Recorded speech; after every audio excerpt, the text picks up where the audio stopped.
Olá a todos. Agora, dando sequência ao nosso curso de anatomia, vamos falar do sistema reprodutor feminino. Da mesma forma que falamos do sistema reprodutor masculino, para que a gente tenha uma base de comparação, utilizei a mesma base do desenho com algumas alterações. O mesmo lado que você está vendo, corte sagital, retira-se o lado esquerdo do corpo, observa-se o lado direito pela vista medial. Ok? Então você está vendo aqui uma pelve cortada em sagital e o lado direito do corpo está em profundidade a essa secção. Aqui o glúteo, aqui o abdômen, coxa direita.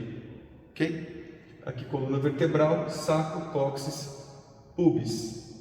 Aqui o intestino grosso, reto, ânus. Da mesma forma, deixei aqui exemplificado o rim direito, a artéria renal direita, veia renal direita. A artéria leva o sangue até o rim faz a filtração, a veia leva o sangue filtrado embora e o uréter traz a urina, que é o produto do filtrado renal do rim até a bexiga. A urina se deposita e, conforme tínhamos falado anteriormente, essa vesícula, essa bexiga, ela pode ter um volume de 750 ml, porém, no período gestacional ela diminui bastante a sua capacidade. Por quê? Ela tem logo a posterior o útero competindo por espaço. Enfileirado, você vai ter o canal retal, o útero e a bexiga. Conforme o útero cresce, vai sobrando pouco espaço para a bexiga.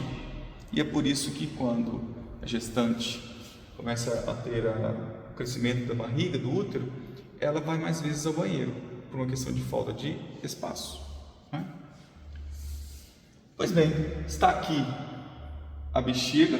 Anatomicamente a gente já percebe que o canal da uretra feminina é muito menor do que o canal da uretra masculina, que vai ter uretra vesical, uretra prostática, uretra peniana. Aqui não, aqui nós vamos ter a uretra feminina, que vai abrir aqui na parte terminal do canal vaginal, em uma região.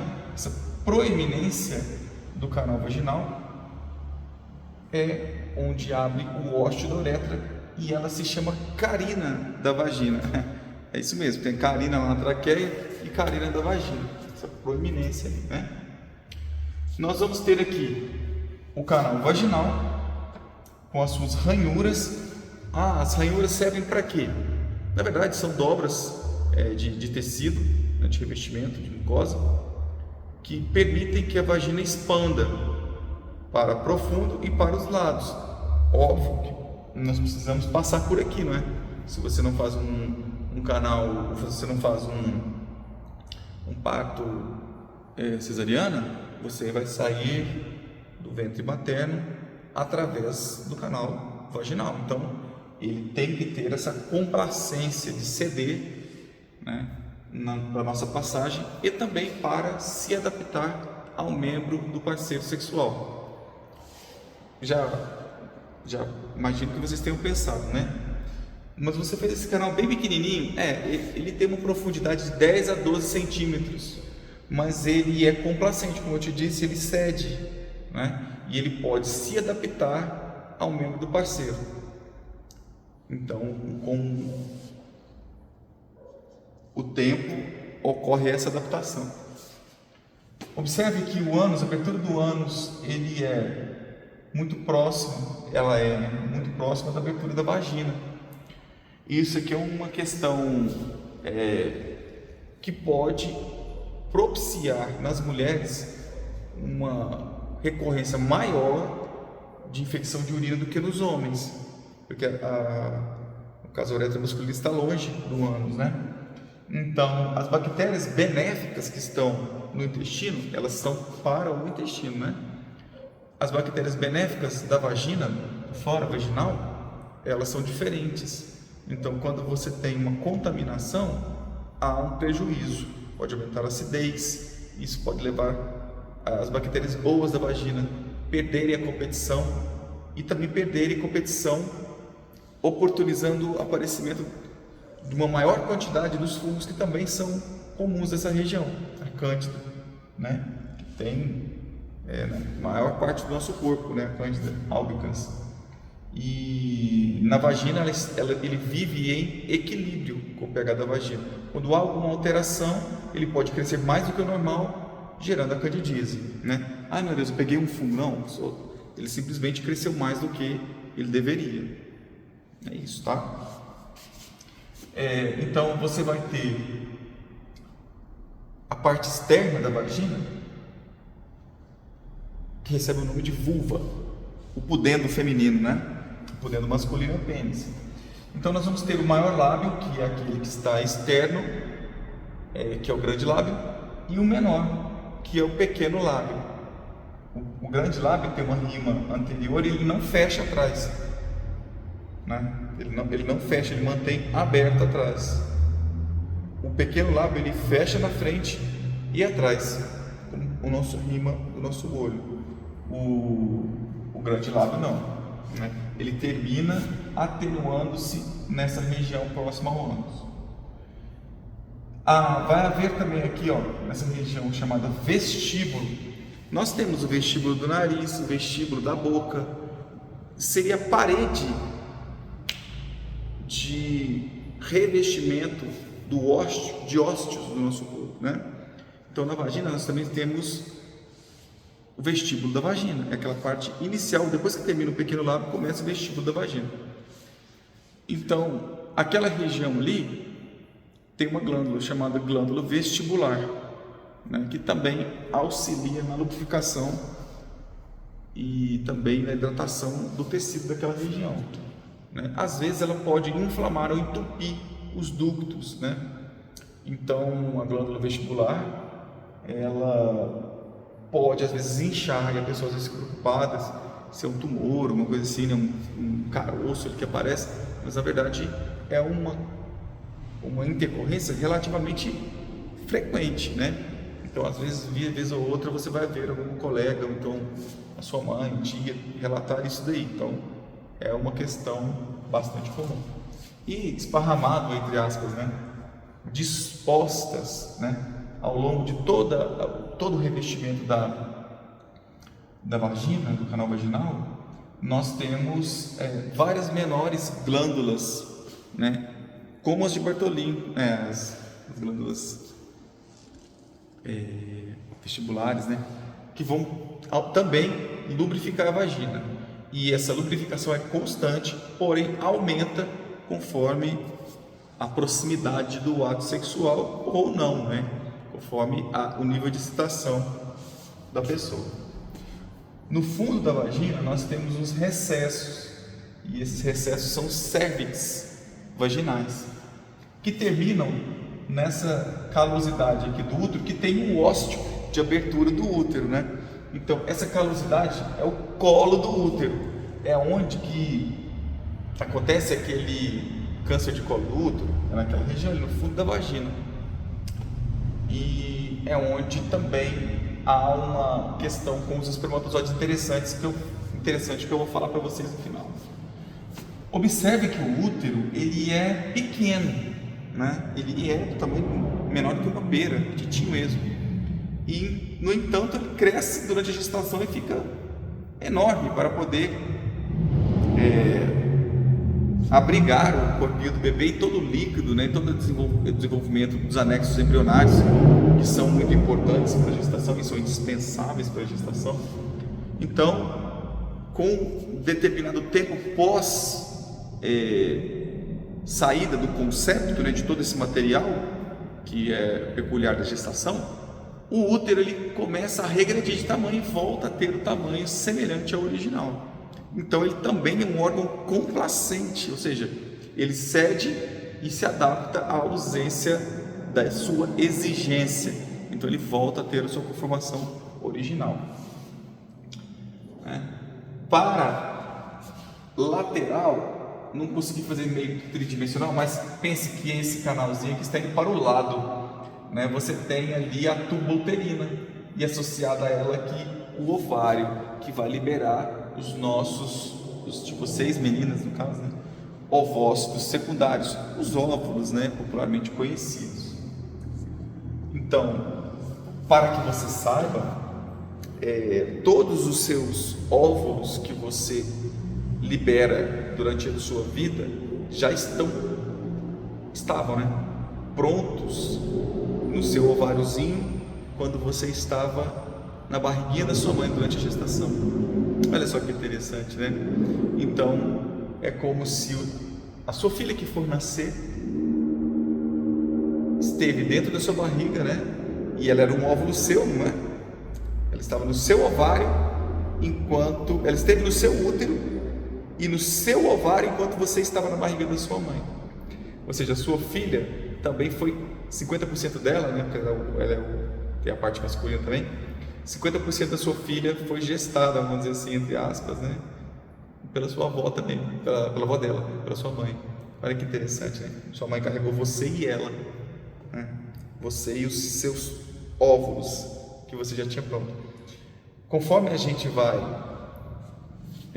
passando pelo desenvolvimento, os óvulos vão sendo liberados, né? E assim, você não vai liberar um óvulo, você libera um óvulo, mas para que um óvulo seja liberado, milhares precisam iniciar o ciclo de desenvolvimento. E na hora que ele começa a desenvolver, o que se desenvolver melhor e primeiro é o que vai ser liberado. Os demais serão degenerados, resultando o que nós chamamos de corpo albicans. Nós temos a célula que vai dar origem ao óvulo, não vou entrar em detalhes, né? Mas ela é envolta por uma camada de tecido chamada folículo, o folículo primário, né? Ele se divide e produz o folículo secundário, vai se dividindo, e isso durante o passar dos dias do seu ciclo menstrual. E é exatamente essa camada de células que envolve a célula genitora, vamos dizer assim, o seu próprio ovócito, né, secundário, que vai gerar o óvulo, e é o ovócito secundário que é liberado e não o óvulo. Já eu explico por quê. Esse complexo ele vai evoluindo e ganhando números de células nesse folículo, que não é o óvulo, é o revestimento do óvulo, tá? Do ovócito secundário. Vai ganhando em volume, e a camada de células ela é responsável pela produção do estrógeno. Então, quanto mais células são adicionadas pela divisão mitótica daquela região, maior é o nível de estrógeno que você vai produzir. Imagine, não só daquele óvulo que você liberou, mas sim de todos os óvulos que entraram em processo de maturação. Então é por isso que o nível de estrógeno ao longo do ciclo cresce rapidamente, conforme as células vão sendo divididas, né? E então acaba que é uma solidariedade dos demais óvulos que não serão liberados. Mesmo assim, os seus folículos, que serão degenerados em seguida, ajudam aquele óvulo que será o campeão, entre aspas, né, a seguir o seu curso. Então, mesmo os ovócitos secundários que não forem liberados, os componentes deles também são muito importantes para que tenha uma ovulação de sucesso, né? Ou níveis hormonais que façam com que o seu revestimento uterino se desenvolva para receber esse óvulo, né? E que a mulher fique fértil e adaptada o nível de suporte para o início da gestação. Então tá lá. Falei de algumas coisas e acabei antecipando outras, né? Pois bem, aqui na entrada da vagina nós temos o clitóris, né? Aqui a glande do clitóris, que é o que você vê. Então você não vê um pênis exteriorizado, mas o clitóris ele tem corpo cavernoso também, e ele também tem artéria cavernosa igualzinho o pênis, e ele vai ser inflado com o sangue igualzinho o pênis. Então o clitóris também tem ereção igualzinho o pênis, e também tem corpo esponjoso que forma a glande do clitóris, que na sequência eu mostro o desenho para vocês, tá bom? Vamos lá. Dentro do útero a gente tem o endométrio, o miométrio e o ectométrio. Ecto fora, mio no meio, né? E endo dentro. O miométrio é geralmente o que é onde que ocorrem os miomas, né? Mioma é um caroço, vamos dizer assim, um tumor benigno, né? Não é um câncer maligno, né? É um tumor que você extirpando, né? Você resolve, certo? Mas ele pode atrapalhar, porque conforme ele cresce, o espaço do útero vai sendo reduzido. Vamos supor que tem um mioma aqui, ó, nesse ponto aqui, ó. E ele começa a expandir, ele pode obliterar as passagens, né? Talvez se ele fechar essa passagem aqui, um espermatozoide que foi depositado aqui no canal vaginal não vai conseguir subir e chegar até onde ele precisa chegar. Mesma coisa se não tiver espaço para o óvulo fecundado, caso o espermatozoide consiga chegar lá em cima e fecunde o óvulo, e esse óvulo venha descendo para se nidar, ou seja, ser acomodado no útero e desenvolver, não vai ter espaço para ele. Então, uma das causas de infertilidade e também de tentativas frustradas de engravidar está relacionada à presença de miomas.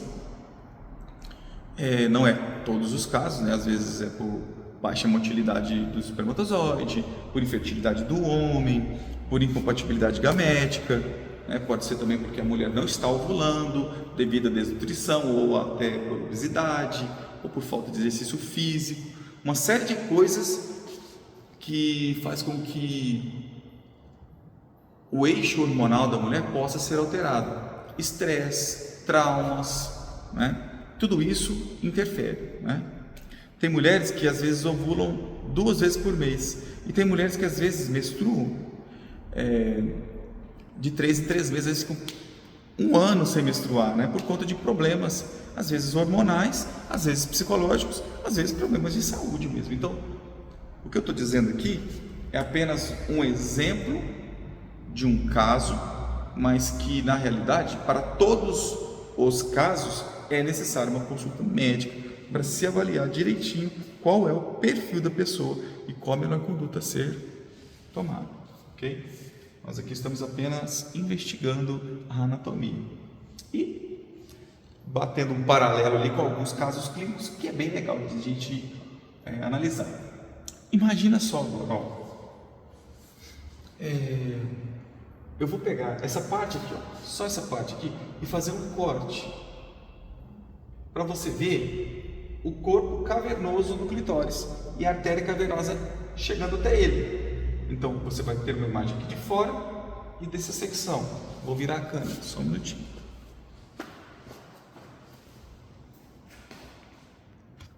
Olha só. Vou baixar um pouquinho. Opa, calma. Ok. Beleza. Olha aqui. Então aqui seria a vulva, né? A entrada da vagina, a parte externa do órgão genital feminino. Aqui eu fiz maior, né, para vocês poderem ver os componentes aqui. Você vai ter essa proeminência aqui, que é a carina da vagina, onde se abre o ósteo da uretra. E esse aqui de cima é o clitóris. Observe que eu fiz aqui como se tivesse a pele e os componentes dele estão sob, né, debaixo da pele. Então eu fiz pontilhado assim para você entender que o clitóris ele não é só aquela parte que você vê, que se você puxar o prepúcio do clitóris, que é aquela pele que o recobre, você vai ver que existe um corpo muito semelhante a uma glande. E se você pegar o frênulo do clitóris, puxar a pele para trás e fechá-lo, você vai ter uma glande peniana idêntica. Na verdade, ele está aberto, mas se você fechar, fica uma pequenina glande peniana, igualzinho. ok? Então a diferença é que o canal da uretra, que deveria estar aqui, ele abre mais embaixo. Muitas mulheres se confundem, acham que há alguma coisa errada com o próprio corpo, pensando que o canal da urina deveria abrir no clitóris, mas não é assim, porque o pênis se abre no músculo esponjoso, o da mulher é um pouquinho mais abaixo, ou mais profundo, né? E às vezes um pouco mais profundo do que as outras mulheres, ou às vezes um pouco mais externo. Isso vai variar da anatomia e da herança genética que você tem, né? Mas a questão é que não há uma regra idêntica para todas as pessoas. Há variações anatômicas que podem ser apresentar diferenças e tudo bem, está tudo certo, né?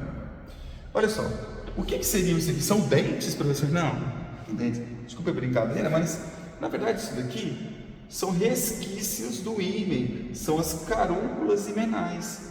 Os ímens, né? Como assim, professor? Ímens? Eu tenho vários? Não, você não. Você tem o seu, sua esposa, tem o dela, né? Ou tinha. E quando ele foi retirado, né? Pela prática sexual, o que aconteceu? Algumas de suas partes ficaram residuais ali. Havia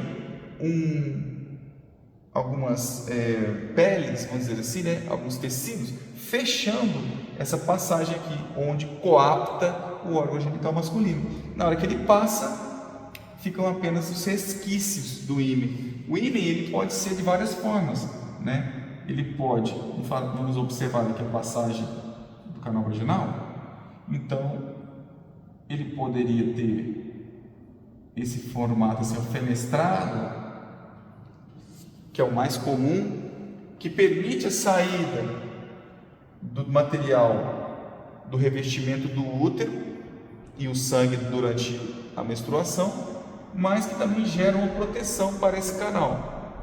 Essa é a função do ímen, tá?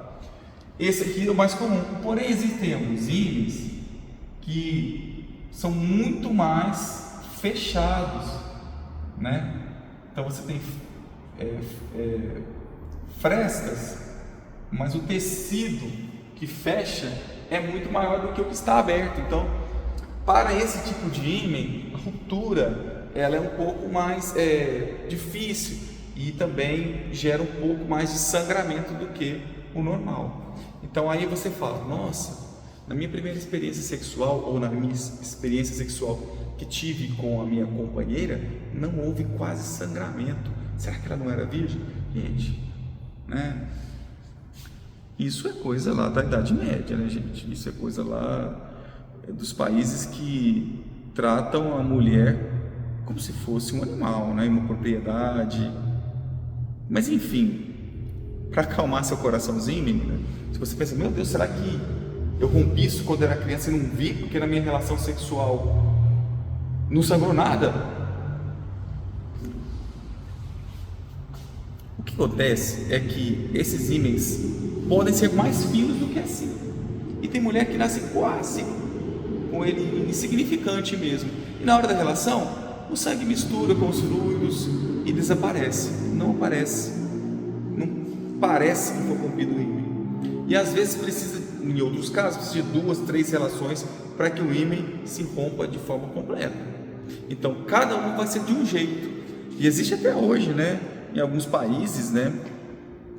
Uma cultura bastante desagradável, né? De quando a pessoa se casa, ela vai, né?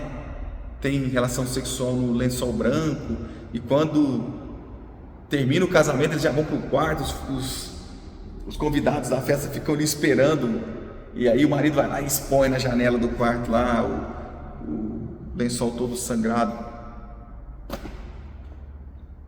Coisas de ser humano, né? Que nos surpreendem pela bestialidade, vamos dizer assim, né? Eu não tenho nem palavras para dizer, é cada coisa, né? Pois é cultura, cada país com a sua. Essa é a minha insignificante opinião, né? Não vai fazer diferença no mundo, mas É o que eu acho, né? Então, essa parte você esquece, né? Pois bem,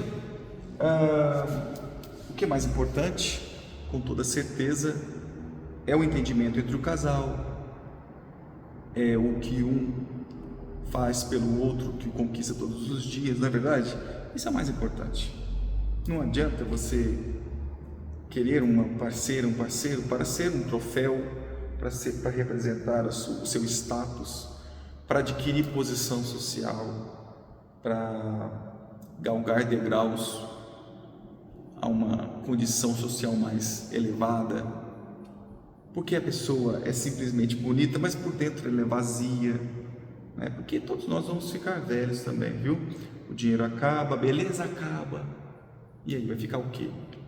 Eu casei com a pessoa porque ela era extremamente maravilhosa, mas aí vem a velhice e acaba a maravilhosidade, fica o quê? Casei com ela porque ela era rica, acaba o dinheiro, fica o quê? Ah, mas tem gente que não acaba o dinheiro, tudo bem, mas não seria se vender, não, né? Por causa de dinheiro, vender a sua juventude, vender o seu sentimento, não é? O dinheiro não é tudo na vida, não, gente. Ajuda muito, com certeza, e todo mundo tem direito de lutar pelo seu conforto, ter seu carro bom, sua roupa, sua casa, é verdade. Mas colocar isso acima da sua felicidade, acima da sua dignidade, é hora de pensar um pouco mais. Vamos lá. Mas enfim, parênteses, esquece o que eu falei. Pois bem, existem alguns outros ímãs, por exemplo, esse daqui, vou fazer só 3, porque esse ímã aqui, ó, ele tem como se fosse uma abertura no centro, e ela tem uma membrana em volta. Então, esse ímã aqui, quando ele é rompido, às vezes ele faz uma fissura aqui, ó, a relação, e depois ele reconstitui. E aí daí a mulher às vezes troca de parceiro, ou então teve apenas uma relação, 2, 3 com um determinado parceiro, separa, ou então se afasta, fica um tempo sem relação, o ímã dela reconstitui. Esse ímã é chamado ímã complacente, ele se reconstrói, não, ele na verdade se cicatriza, né? Unindo as partes que haviam sido rompidas. Então, é a mulher eternamente virgem, que triste, né? Porque é uma situação difícil, né? A primeira relação é muito difícil, né? E é apenas uma parte do corpo aqui que, sinceramente, tem a sua função biológica, claro, mas ficar se prendendo a isso é uma bobagem. Mas vamos lá. Tendo visto a parte externa, fiz esse corte, puxei a pele toda para trás, restou o corpo cavernoso do clitóris e a sua artéria cavernosa, a sua túnica bugínea envolvendo o corpo cavernoso e a fáscia do músculo também. É igualzinho o pênis, gente.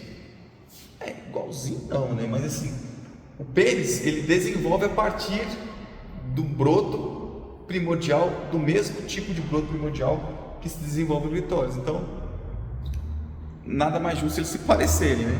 Vamos dar uma olhada agora nesse outro. Nesse outro desenho aqui, eu fiz de rosinha, né? Em homenagem às meninas que ganhei esse pincel aqui para poder. Foi uma aluna que entregou, falou assim: ah, você desenha um aparelho reprodutor masculino de azul, desenha o nosso de rosa. Tá bom, eu desenhava de vermelho, né? Mas aí, achei que ficou legal, mantive. Vamos lá. Não que eu acho que mulher tem que usar rosa e homem tem que usar azul. Não. Homem e mulher usam a cor que ele quiser. Na verdade, as cores nem existem, vocês sabem disso, né? Elas são reflexos da luminosidade dos fótons que batem, e aquilo que não se reflete é exatamente a cor que o objeto apresenta, né? Então, aquele que se reflete, né? Porque ele só que tudo reflete um comprimento de onda que vai bater lá no seu olhinho, na sua retina, e você vai perceber, na verdade, gente, cor, no escuro existe cor? Não existe, né? Então, cor é uma bobagem, né? Então, se eu quiser usar rosa, eu vou usar rosa, se eu quiser usar dourado, eu vou usar dourado, se eu quiser usar purpurina, eu vou usar purpurina. Isso não muda em nada no interior, né? quiser usar preto, porque eu gosto muito de roupa preta, gosto de branco, é geralmente preto e branco que eu uso mesmo, mas gosto de outras cores também, e tá tudo certo, né? Vamos parar com esses preconceitos bobos, né? Não tem nada a ver, né? O homem pode usar rosa sim, mulher pode usar azul, usar o que ela quiser, estar onde ela quiser, onde ele quiser, fazer o que quiser, com quem quiser, e não é da nossa conta, tá? Vamos lá. Pessoal, vamos então, aqui eu tentei fazer uma pelve feminina, é difícil fazer, mas então, fiz aqui sem detalhes, que eu já fiz aqui com detalhes anteriormente, a entrada aqui da vagina, o canal vaginal. Olha só, essa aqui é a região que eu estava falando para vocês. O fundo aqui da vagina é o cérvix vaginal.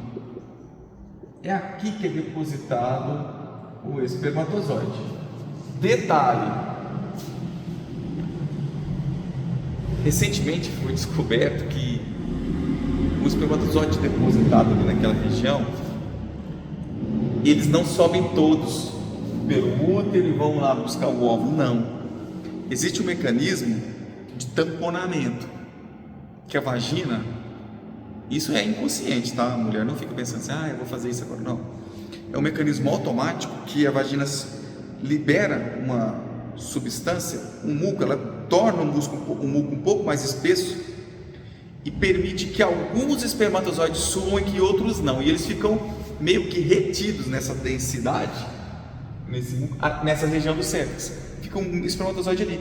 E o espermatozoide, assim como ele se nutre no trato genital masculino, ele se nutre desse alimento, vamos dizer assim, desse meio de cultura que a vagina produz. Então ela mantém o espermatozoide vivo dentro dela e vai liberando aos poucos. E agora, hein?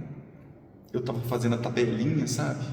Para poder não engravidar. E eu sei que lá no 14º dia do meu ciclo eu vou ovular. E aí eu tenho que guardar uma janela de 5 dias antes, 5 dias depois. Eu tenho uns 10 dias ali do período fértil, né? Que a gente fala. E essa tal tabelinha. Antes disso eu estou livre. Depois disso eu estou livre. Mas se você tiver a relação 2 dias antes do período fértil, no período fértil desses 10 dias você pode ovular a qualquer instante. Eu falei, vou fazer a tabelinha, né, para me controlar. Então eu vou ter a relação 2 dias antes, porque até o ovular o espermatozoide não está mais lá. Lê do engano. A sua vagina mantém ele vivo por até 5 dias.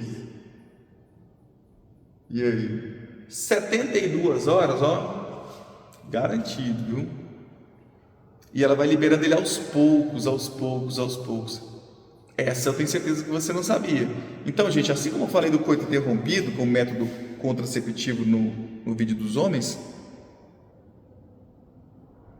tabelinha só serve para quê? Para escolher o melhor período para ter relação quando se quer engravidar e programar um planejamento familiar. Mas para excluir gestação, ou seja, para prevenir uma gestação fora de um prazo programado, não funciona, galera. E outra, o seu ciclo, ele pode alterar. Ele pode antecipar, ficar mais curto, mais longo. E se naquele mês você tiver um ciclo, ao invés de 28 dias, tiver um ciclo de 17 dias, onde vai ser seu período fértil? Você tem controle? Não tem. Não funciona, gente. Não usem a tabelinha para prevenir gestação. Geralmente, o estresse muda o nosso ciclo, o nosso humano, né? O de vocês, mulheres. Por quê? Muda também todo o nosso universo hormonal, nosso universo homeostático. O estresse ele muda até a nossa imunidade. Você tem uma noção? Você viu que quando você está muito ansioso, ansiosa e você é portador do vírus da herpes e aparece uma feridinha na sua boca exatamente na época que você está mais ansiosa e você quer estar linda para uma festa e aí você está tão ansiosa que você vai ser madrinha e daí aparece aquela feridinha que estraga toda a sua maquiagem, né? Por quê? Porque a sua imunidade caiu por conta da sua ansiedade. Então o seu ciclo menstrual também pode alterar por conta da sua ansiedade.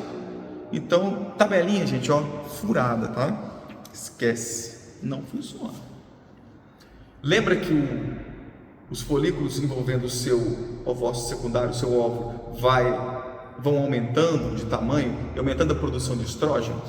Imagine que no dia 0, o seu estrógeno estava baixíssimo, você acabou de menstruar.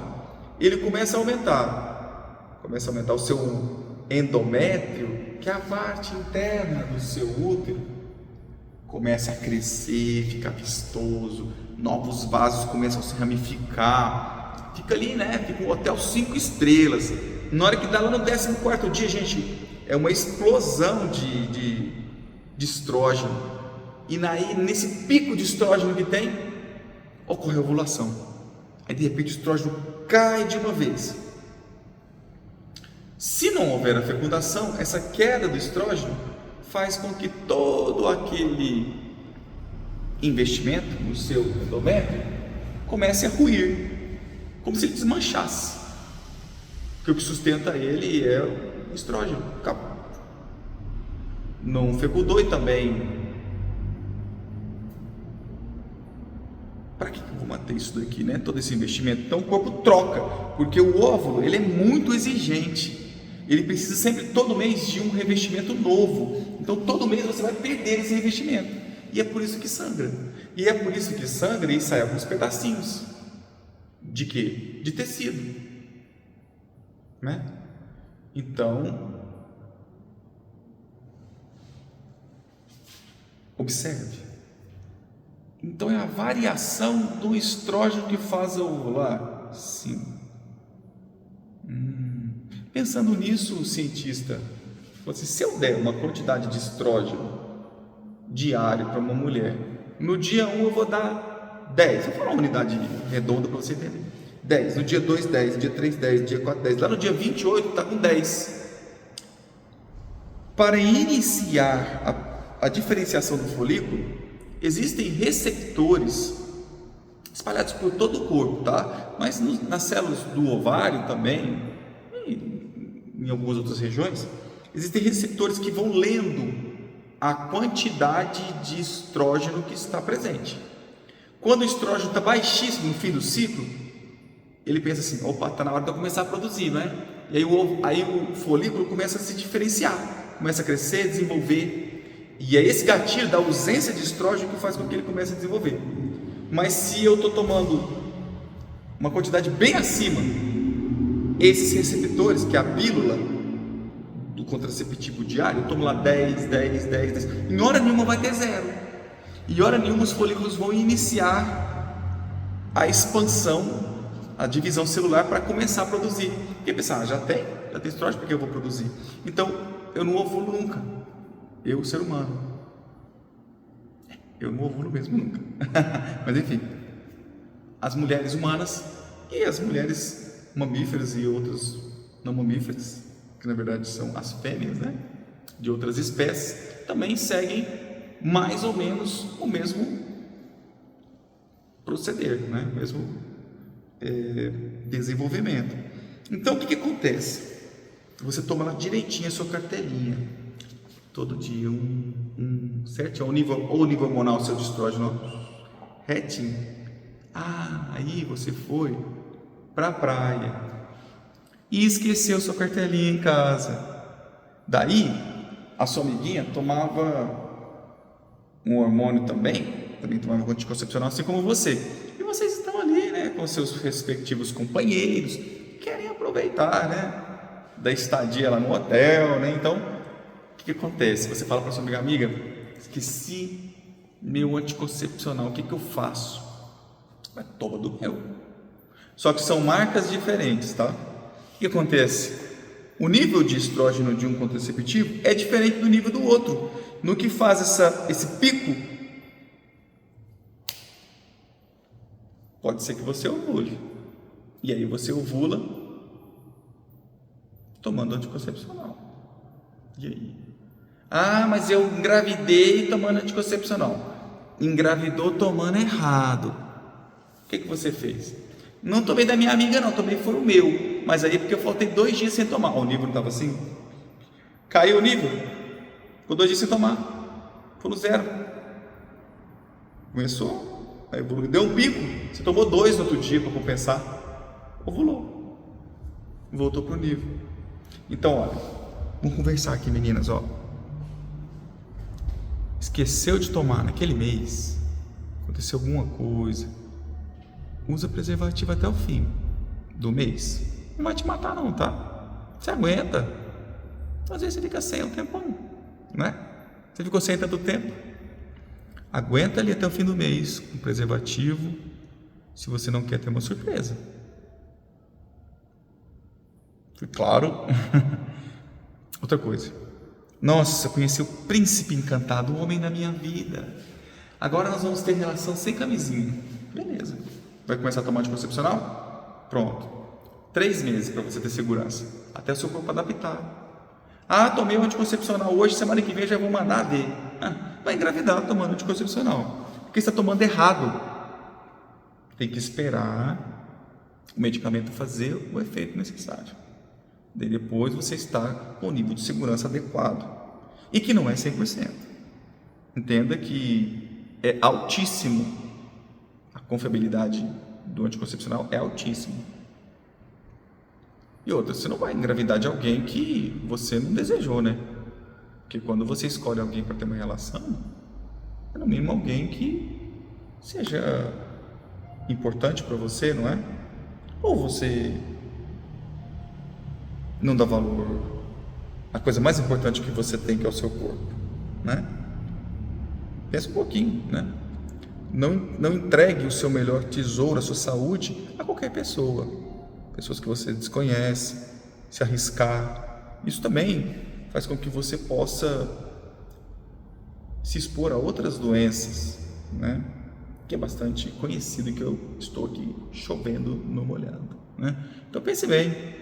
É com esse rapaz aqui que eu quero ter uma relação mais duradoura, um negócio mais sério, né? Um ficante fixo, né? Será que ele está ficando também só com você? Está namorando só com você? Tem que ter um bate-papo, galera. Se é uma relação aberta, fala abertamente as coisas, né? Porque assim, depois que o copo trincou, o leite derramou, enfim, não tem como mais correr atrás. É uma coisa que não tem conserto, tá? Pois bem, vamos lá. Então, olha só, você vai ter a camada mais externa do útero, o ectométrio, essa do meio, o miométrio, de dentro, o endométrio. Essa é a cavidade uterina. Esse é o istmo, a passagem do espermatozoide. Aqui você tem as 2 tubas uterinas, também chamadas de trompas no passado, e que antigamente se cortava e amarrava ela aqui, ó. Amarrar as trompas, né? E daí, vez ou outra, esse nó se soltava, a trompa voltava para o local, se consolidava e a mulher engravidava mesmo, tendo as trompas, passado pelo processo de amarradura de trompas.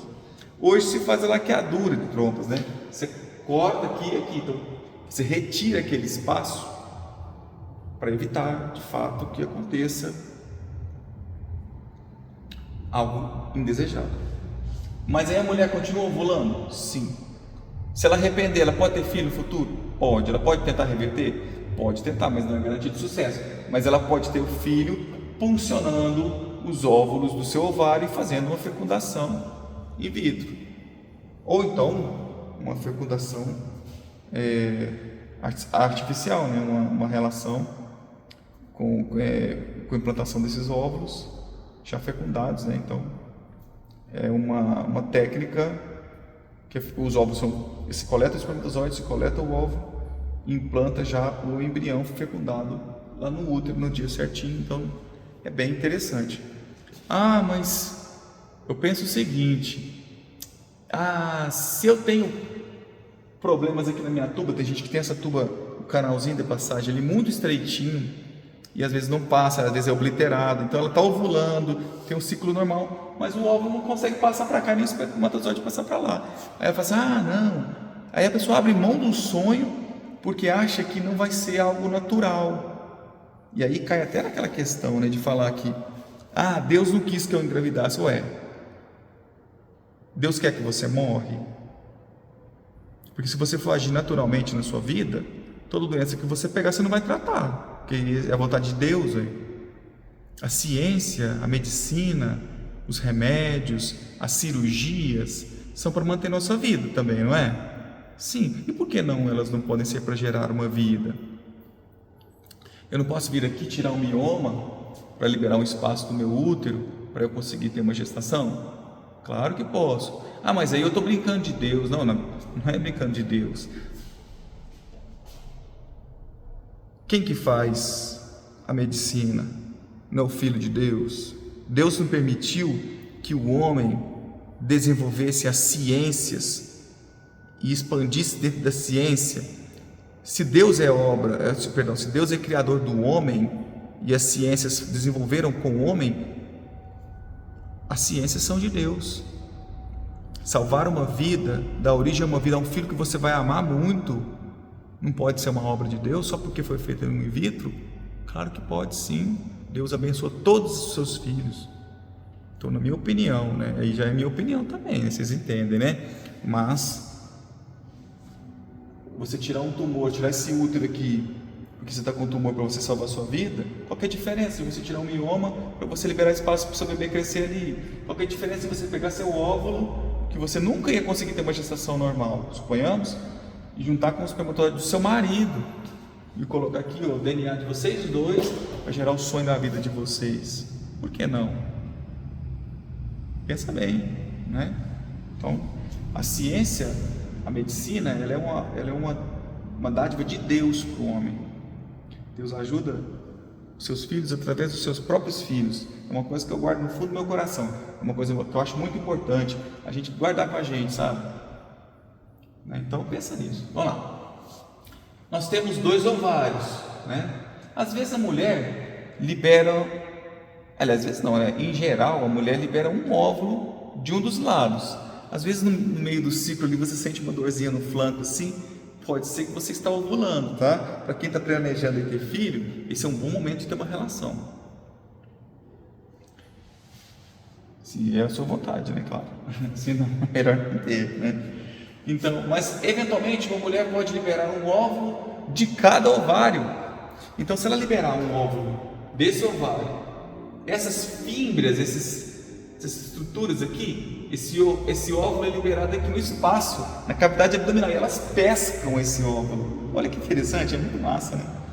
Daí ele cai aqui e dentro da tuba tem como se fossem vários pelinhos que batem como aqueles tentáculos das anêmonas, só que microscópicos, e que vão levando o óvulo até o útero. Só que no meio do caminho, os espermatozoides que já subiram, mais ou menos aqui na ampola tubária, encontram com o óvulo e o fecundam. Fecundado, o óvulo já viaja até essa região onde ele vai nidar aqui no útero, se desenvolver e assim gerar uma nova vida. Mas se esse aqui foi liberado e aqui também, o indivíduo vai ter uma fecundação dos 2 lados. A mulher vai ter filhos gêmeos. E como são espermatozoides diferentes e óvulos diferentes, serão filhos diferentes. É como se fosse o meu irmão mais velho que foi produzido na mesma gestação que eu.